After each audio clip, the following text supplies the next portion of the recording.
हाय kids, आज हम chapter third जो कि है फाइबर टू फैब्रिक उसका सेकंड पार्ट पढ़ेंगे। मगर ये पढ़ने से पहले आप ज़रूर फर्स्ट पार्ट पढ़ना, वरना आपको ये वाला पार्ट समझ में नहीं आएगा। अब हम सेकंड नेचुरल जो फाइबर है जूट, उसके बारे में देखते हैं। जो जूट है इसका सोर्स भी प्लांट होता है। इसका जो प्लांट पार्ट यूज़ आता है वो स्टेम यूज़ आती है। स्टेम से जूट बनती हैं और ये कल्टीवेट किया जाता है रेनी सीजन के टाइम। जो स्टेट्स हैं जहाँ पर जूट बनती है वो जैसे वेस्ट बंगाल में, बिहार में, असम में, इन जगहों पर कल्टीवेट होती है जूट। जो जूट प्लांट है वो जूट निकालने के लिए जब फ्लावरिंग सीजन होता है उस टाइम पे उसे हार्वेस्ट किया जाता है। जब फ्लावर आ जाते हैं उसके अंदर तब उसे हार्वेस्ट किया जाता है। हार्वेस्ट करने के बाद जो ये स्टेम्स होती है इन्हें पानी में डुबो के रखा जाता है कई दिनों के लिए, और जिससे जो स्टेम होती है वो सड़ जाती है, वो रॉट हो जाती है। और फिर जब ये रॉट हो जाती है उसके बाद जो इसके फाइबर्स होते हैं वो इजीली हम सेपरेट कर सकते हैं हैंड से ही। तो ये तब सेपरेट इसके फाइबर्स किए जाते हैं। अब हम देखते हैं स्पिनिंग कॉटन यार्न। स्पिनिंग का प्रोसेस क्या होता है हम वो देखते हैं। So the process of making yarn from fibres is called spinning. Spinning क्या होती है? जब हम यार्न बनाते हैं फाइबर्स से। मैंने आपको पहले ही बताया था कि जो यार्न बनता है वो फाइबर्स से बनता है। फाइबर सबसे थिनेस्ट यूनिट होती है। तो जब हम यार्न बनाते हैं फाइबर से उस प्रोसेस को स्पिनिंग बोलते हैं।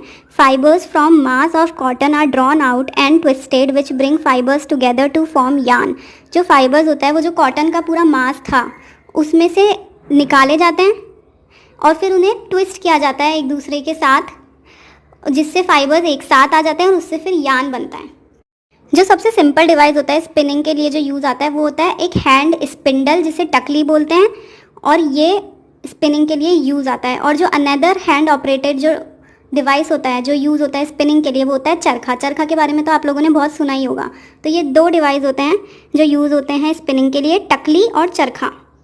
टकली and charkha both are hand operated device. दोनों को हाथ से ऑपरेट किया जाता है और लार्ज स्केल प्रोडक्शन जो होता है इसका वो मशीन्स के थ्रू होता है। अब जो चरखा वर्ड है वो कहाँ से सुना है? तो use of charkha was popularised by Mahatma Gandhi as a part of independence movement. जब इंडिपेंडेंस मूवमेंट हुआ था हमारे देश का, उस टाइम चरखा जो था वो गांधी जी ने पॉपुलराइज किया था और उन्हें इंडिपेंडेंस मूवमेंट में उसको यूज़ किया था, मतलब उस सिंबल को यूज़ किया था। He encouraged people to wear clothes made of homespun yarn termed as khadi and shun imported clothes। जो महात्मा गांधी थे उन्होंने जो इंडिया के पीपल थे उन्होंने एनकरेज किया कि आप जो घर में स्पिन किया हुआ जो यार्न है उससे पहनो, उससे जो क्लोथ बनता है खादी उससे पहनो, और शन करो। शन का मतलब होता है अवॉइड करो ये जो इम्पोर्टेड क्लोथ्स होते हैं जो ब्रिटेन से आते हैं, ब्रिटेन की मिल्स से जो बनकर आते हैं, उन्हें हमें अवॉइड करना है और हमें अपने देश में बना हुआ खादी पहनना है। जो हमारी इंडिया की गवर्नमेंट है उसने भी खादी को प्रमोट किया और एक बॉडी को कंस्टिट्यूट किया जिसका नाम था khadi and village industries commission, और ये बनाया 1956 में। अब हम इसे एक फ्लो चार्ट के थ्रू भी देख लेते हैं। जो फाइबर है उससे जब यार्न बनता है उसको स्पिनिंग बोलते हैं। इस फ्लो चार्ट से आपको थोड़ा जल्दी से ये चीज़ समझ में आ जाएगी कि स्पिनिंग से फाइबर से यार्न बनता है। अब यार्न से फैब्रिक कैसे बनता है? तो two main processes of making fabric from yarn are weaving and knitting. इसके लिए दो प्रोसेस होते हैं, एक होता है वीविंग, दूसरा होता है निटिंग। वीविंग को आप समझने के लिए उसे अपने घर में भी करके देख सकते हैं।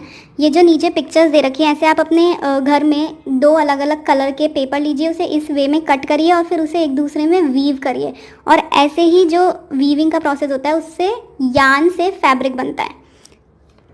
In weaving, two sets of yarns arranged together to make a fabric. Weaving is done in looms. The looms are either hand operated or power operated.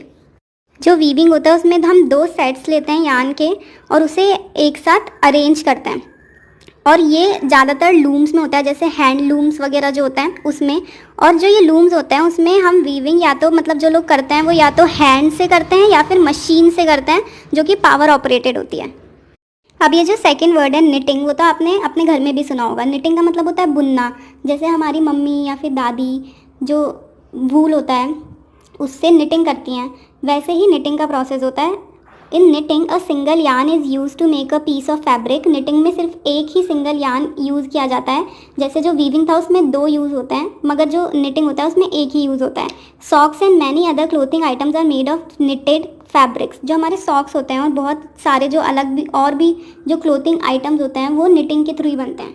जो निटिंग होती है वो भी या तो हाथ से हो सकती है या फिर मशीन से हो सकती है। अगर आपको देखना है कि आपके सॉक्स क्या निटिंग से बने हुए हैं, तो आप जो आपके फटे हुए पुराने हुए हुए जो सॉक्स होंगे उसके आप अगर एक धागा आप उसे उधेड़ोगे तो वो पूरा निकलता जाएगा, एक ही धागा। तो मतलब वो सिर्फ एक धागे से बना हुआ है, ये वो एक यान से बना हुआ है। आप लोगों ने कभी ये सोचा है जो कोकोनट हम घर में लाते हैं, नारियल जो ब्राउन कलर का होता है, उसके ऊपर आपने फाइबर्स देखे होंगे, तो आपके दिमाग में कभी ये आया है कि ये जो फाइबर्स हैं इसे भी हम फैब्रिक बनाने में यूज़ ले सकते हैं?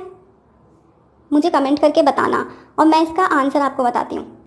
ये जो कोकोनट के फाइबर्स होते हैं इसको कॉयर फाइबर्स बोलते हैं, COIR, कॉयर फाइबर्स। और ये floor mats, door mats, brushes और मैट्रेसेस बनाने में काम आता है। तो अगर आपने कभी सोचा होगा तो आपने बहुत अच्छा दिमाग लगाया, और हाँ ये यूज़ आते हैं। क्या आपको ये पता था या नहीं पता था, आप कमेंट में ज़रूर बताना। अब हम हिस्ट्री देखते हैं क्लोथिंग मटेरियल की। तो in ancient times people used the bark and big leaves of trees to cover themselves. पुराने टाइम में पीपल जो होते थे, जो लोग होते थे, वो बार्क यूज़ करते थे या फिर बिग लीव्स यूज़ करते थे ट्रीज़ की अपने आप को कवर करने के लिए। अब बार्क क्या होती है? बार्क जो स्टेम्स वगैरह होते हैं, जो रूट्स होती हैं, उसकी जो सबसे ऊपर वाली लेयर होती है उसे बार्क कहते हैं। जो हार्ड होती है, जो बहुत ही ऐसे थिक होती है, उसे बार्क कहते हैं। और इसके अलावा पुराने ज़माने में लोग एनिमल की स्किन और उनके फर भी यूज़ करते थे खुद को कवर करने के लिए, जैसे जो टाइगर की या लायन की जो स्किन है उसे भी यूज़ करते थे। After being settle well in agriculture they learned to weave twigs and grass into mats and baskets. जब लोग एग्रीकल्चरल कम्युनिटीज़ में सेटल होने लग गए उसके बाद उन्होंने लर्न किया कि जो ट्विग्स होती हैं और जो ग्रासेस होती हैं उसे वीव करके कैसे मैट्स और बास्केट्स बनाई जाती हैं। Vines, animal fleece, hair were twisted together into strands. These were woven as fabrics. Vines क्या होती हैं? Vines लताएं होती हैं, जो पेड़ की लता होती है उसे vines बोलते हैं। और जो एनिमल के फ्लीज होते हैं, मतलब वही वुली कवरिंग जो होती है, और जो हेयर्स होते हैं उससे फिर ट्विस्ट करके एक साथ स्ट्रैंड्स बनाने लग गए और उसे वोवन करने लग गए फैब्रिक में, मतलब वीविंग करके उसके फैब्रिक्स बनाने लग गए। जो अर्ली इंडियंस थे वो फैब्रिक्स बनाते थे कॉटन के, जो वो गंगा के पास ग्रो करते थे। फ्लैक्स भी एक तरह का प्लांट होता है, FLAX, फ्लैक्स, जिससे भी नेचुरल फाइबर्स बनते हैं। अब एंशियंट जो इजिप्ट था उसमें कॉटन और फ्लैक्स दोनों यूज़ होते थे, और वो दोनों कल्टीवेट किए जाते थे जो नाइल रिवर थी उसके पास। फिर ये कल्टीवेटेड जो कॉटन और फ्लैक्स थे उससे फैब्रिक्स बनाए जाते थे एंशियंट इजिप्ट में। Before the invention of sewing needle people use to drape fabrics around different body parts. जब तक ये स्विंग नीडल जो होती है, जो हम यूज़ करते हैं नीडल, उसका इन्वेंशन नहीं हुआ था तब तक लोगों को स्विंग आती ही नहीं थी। तो वो लोग अपने चारों तरफ से फैब्रिक को रैप कर लेते थे, खुद को उसमें ड्रैप कर लेते थे। After invention of needle people started stitching fabrics into clothes. फिर जब नीडल का इन्वेंशन हुआ उसके बाद लोगों ने फैब्रिक्स से क्लोथ्स बनाने स्टार्ट कर दिए स्टिचिंग के थ्रू। हमारे जो इंडियन कल्चर है उसमें भी जैसे बिना स्टिचिंग की जो क्लोथ्स होते हैं वो कौन से होते हैं, जैसे साड़ी, सबसे कॉमन तो साड़ी है। जैसे आपकी मम्मी या फिर आपकी दादी जो साड़ी पहनती है, आपने देखा होगा साड़ी स्टिच करी भी नहीं होती, वो एक सिंगल क्लॉथ मटेरियल होता है।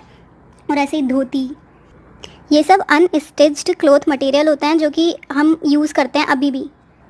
Just like food, a large variety of fabrics also exist all over our country.